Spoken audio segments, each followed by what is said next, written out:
Hey, good morning. My name is Mike Yazina of MinorcanMagic.com here in St. Augustine, Florida. And in this video, I want to do basically what I want to cover is something we haven't done, and that is the history of cast nets. A lot of people, I'm sure, some stuff that you're going to hear me say you've never heard of. And with that said, but first of all, I want to show you why I stress handmade cast nets, and that's what this is. This is going to be what we call a pogie net. I mean, you can use it for shrimping. It'll catch shrimp, mullet, pogies, shiners, you name it. It's a small mash. It's a 32nd over 5/8, which is ideal for catching pogies.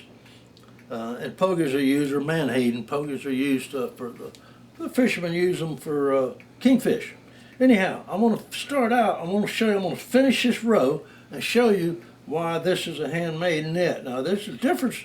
A handmade net, as you can see, is I've tied every knot. Every knot I've tied in this net. There's no panels sewn together to come loose. This is a continuous circle, and I'm going to show you that here just shortly. When I complete this row, I'm going to tie it in and show you what happens when you finish a row. You go right on to the next, round and round you go. So, with that said, I've just about got this, and the knot I'm using is what us Minorcans call the new knot. It's called, believe it or not, for whatever reason, it's called a Flying Dutchman. I don't know where it's got that name from. All right, I've completed that row. Here's the tail. This is the part that I've made that circle. When I start out, that tail's on this side and it goes all the way around. Now, what I'm going to do to complete my circle and get ready for the next row, I'm going to just take it. As you can see what I'm doing, I've done this before, I'm sure. Showed you this part before. However, completed that row, I'm going to tie this thing in, and you want to get it. This is important. You want this final, when you tie this in, you want it the same size as these other meshes. And what I do is I take my gauge. See, I want that knot, I don't know if Phil can see that, I want that knot sitting right up on the leading edge of that mesh board. That's called a mesh board. And with that said, I'm finished. This is a handmade cast net. And I'm going to move on now to history. We want to talk about history. A lot of folks, like I said, have no idea. I've got me a little cue card here just to cover the important things that I want to talk about. The nets go way back. Now, the first known remnants of webbing carbon dates 20,000 years. And it was just very few little small pieces. You could tell what it was because it was just a few little fragments. You could see the meshes. You knew what it was, that it was webbing. However, our early ancestors, they made bags to carry stuff in. So you don't really know if it was, we do know that they were fishing that far back. Let's fast forward 10,000 years. 10,000 years ago, for sure, there was a net found in a dried up lake bed. Doing some research, archaeologists were doing research, and they discovered, your early nets, by the way, were seines. They were not cast nets. Cast nets were way up the road. So at 10,000 years, they found it was a seine, so we know that they were fishing in earnest 10,000 years ago. Now, I'm going to fast forward another 5,000 years to the Egyptians. We know there were complete nets found in Egyptian tombs back 5,000 years. That we know. Also the writings on the walls of fish and nets and things. So we know that fishing was really starting to pick up, 5,000 years ago. Now, and as I said, the early nets were seines. Now we're going to come up to, and by the way, the early material that was used, now, I'm using Dacron. This is modern. This is Dacron. Our early ancestors would use grasses, the flax plant. They would strip bark on trees, whatever they could to make material that they could make a net with. and of course the tools didn't look like anything like they did today. I'm going to show you in a minute what the early tools look like. But anyhow, so with that said, we're going to now move on up to probably I'm going to come up to 2,000 years. That's when the castanet showed up. Believe it or not, it was that far before the castanets as we know it today. Now, your early castanets although they look like this, they were different. There was no hand line, there was no braille line. They would tie rocks and shells and things around the bottom for weights, and as I say, did the same thing on the early saints. And they would cast the net, and they would have to physically dive down into the water, get the fish out from under it, or they would take and roll it up into a pouch and put it in their boat or on shore, however they were fishing. And that's the way it was done. We're going to fast forward another 1,000 years, probably 1,000 years ago, as best I could find, that, and I'm not so sure about this, it's possibly that the Polynesians were the ones who came up with the net as we know it today, that is, with the tucks. Of course, now they call them braille lines, but in my day, everything was called tucks. That's what made the net form the bag. You called tucks. They made it tuck. Braille lines, the same thing. But anyway, it was probably about that period of time so that they started putting the tucks in it, where they could cast the net with a hand line and pull it in just like you guys do today. Now, for certain, I could tell you from 250 years to today how things were done, because that's when my Menorcan ancestors came up from Menorca, Spain, and they were brought into down at New Smyrna in 1768, where they worked on an indigo plantation. And indigo at one time was more expensive than gold. You know what indigo is? It's a dye made from the indigo plant. And they toiled there through much abuse and couldn't do anything but work. So after 9 years, the colony failed, and started out with over 1,300 that came over here, and ended up with 9 years later, it was down to 600. The remaining 600 walked to St. Augustine and received asylum here in St. Augustine, where they flourished and we're here today as we know it.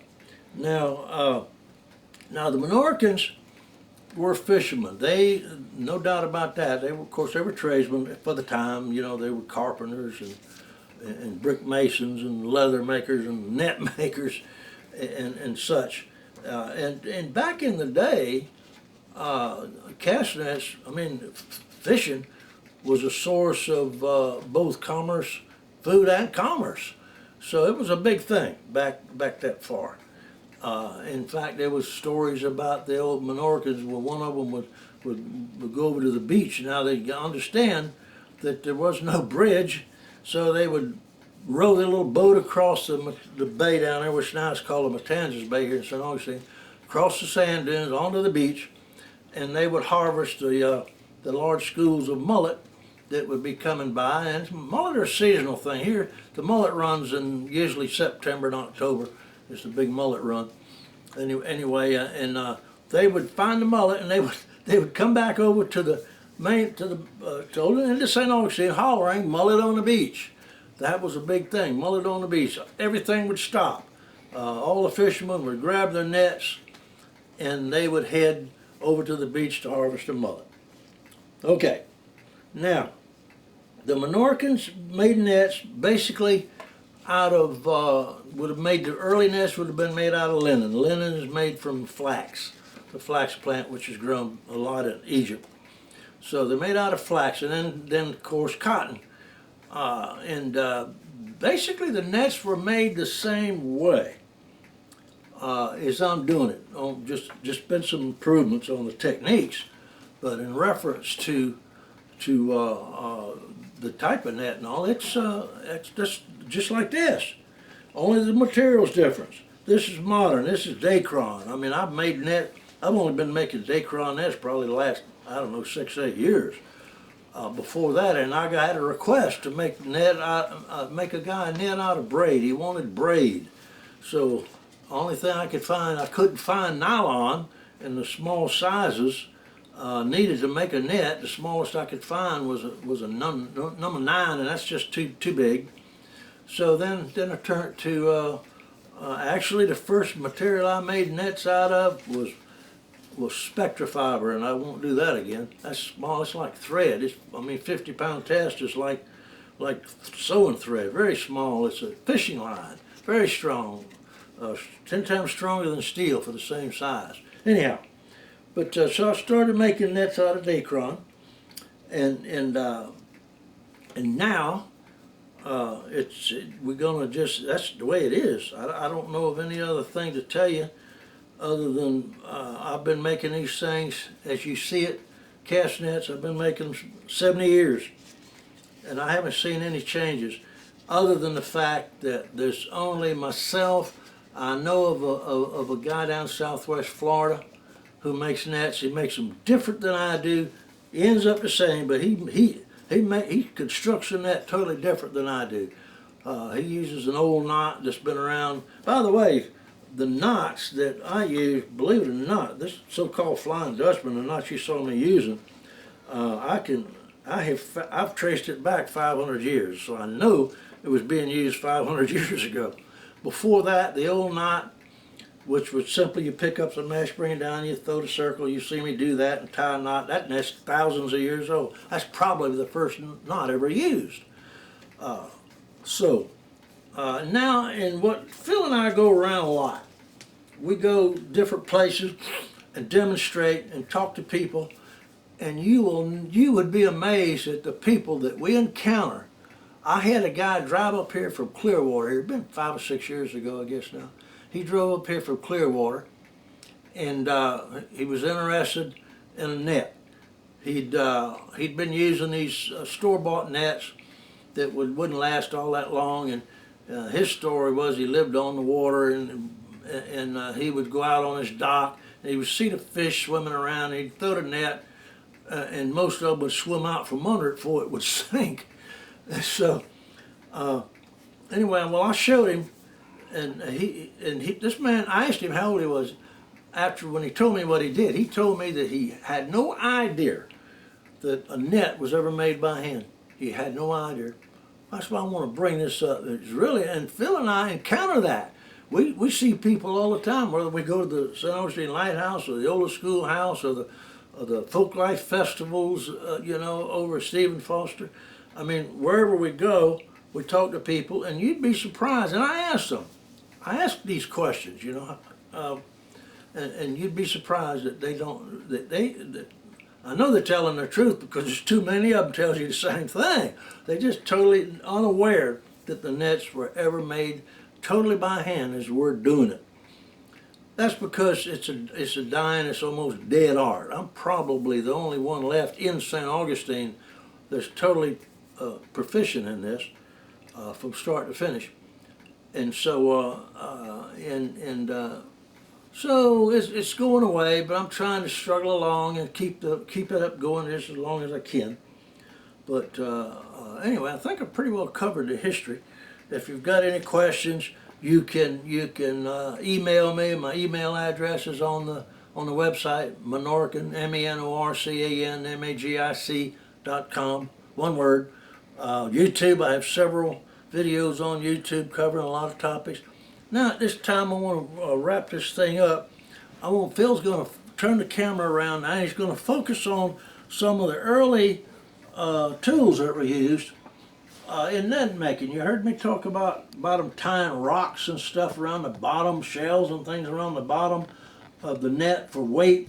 If you look up in that top left-hand corner up there, you're going to see they just took a flat piece of rock and they cut grooves in it on either side where they could tie it. And that's the kind of stuff they used around the bottom of these nets. And you drop down and you see that medieval times, they would use anything, as that was a part of a deer antler. They used bones and you see it had one hole in it.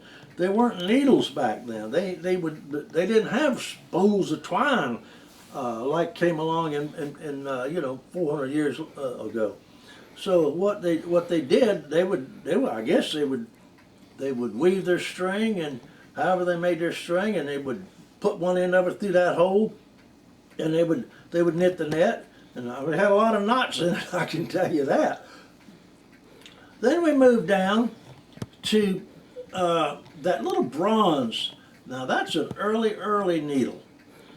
That's Greek. That's made out of bronze. That came from Greece. That was an early knitting needle as we know it today. Below it is a sinker. Now lead's been mined. The Egyptians mined lead in copper 5,000 years ago. Lead's been around.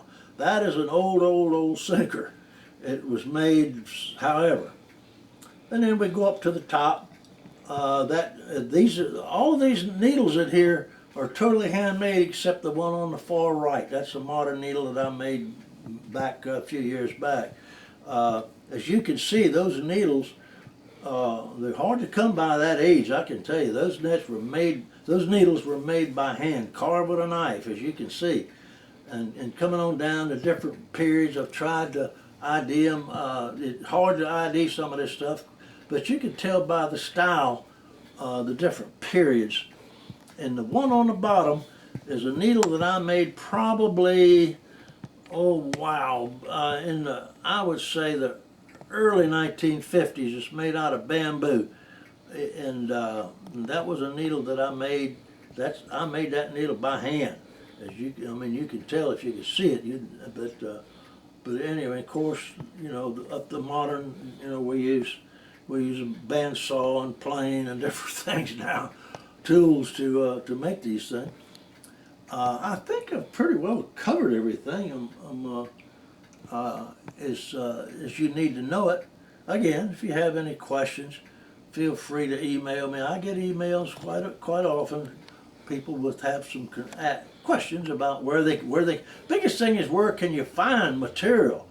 I can tell you, nylon you find at Memphis Net and Twine. They have everything you're going to need in nylon. They have the twine from number 3 right on up. And you want to get the bonded nylon. You don't want to get the twisted stuff. You want the bonded nylon. And they have, of course, the foot line, the poly hand lines. They have that stuff. They have a knitting needle, but knitting needles, you have Jan's Netcraft that has needles and gauges. You need a gauge. Most of the guys are making a gauge by hand. Make it yourself out of a piece of wood. Make them out of aluminum. They make them out of all different sorts of things. I get messages from people telling me how they make stuff, and people are. One thing about this country, people will get out there and make stuff. They're not afraid to get out there and make things, and that's good. That's what you want to do. Handmade stuff is better than that store-bought. All store-bought stuff's made out of plastic anyway. And stay away from China. You can buy needles handmade. You can buy store-bought needles from China. You can buy. They'll sell you 2 or 3 for 39 cents. It's free shipping. How do they do it? I don't know. But you look on eBay, you'll see some of this stuff. It'll blow your mind about the price. Just like the cast net, you can buy these cast nets, bait nets and stuff for $39, $29, $39, 6 and 7 feet. They're a piece of junk. They're falling apart when you get it. I can assure you of that. Well, I've rattled on enough. So with that said, I hope everything is going well for you. I hope everybody's staying safe. For goodness sake, get vaccinated for this mess so we can get it over with and move on. And until the next time, we'll come up with something new. And I hope I've enlightened you a little bit on this history, on these nets, because it is important that you know. Because probably, I'm sure you heard some stuff you never heard before. On the timelines especially. With that said, take care of yourself. Until the next time, I've enjoyed this. Bye-bye.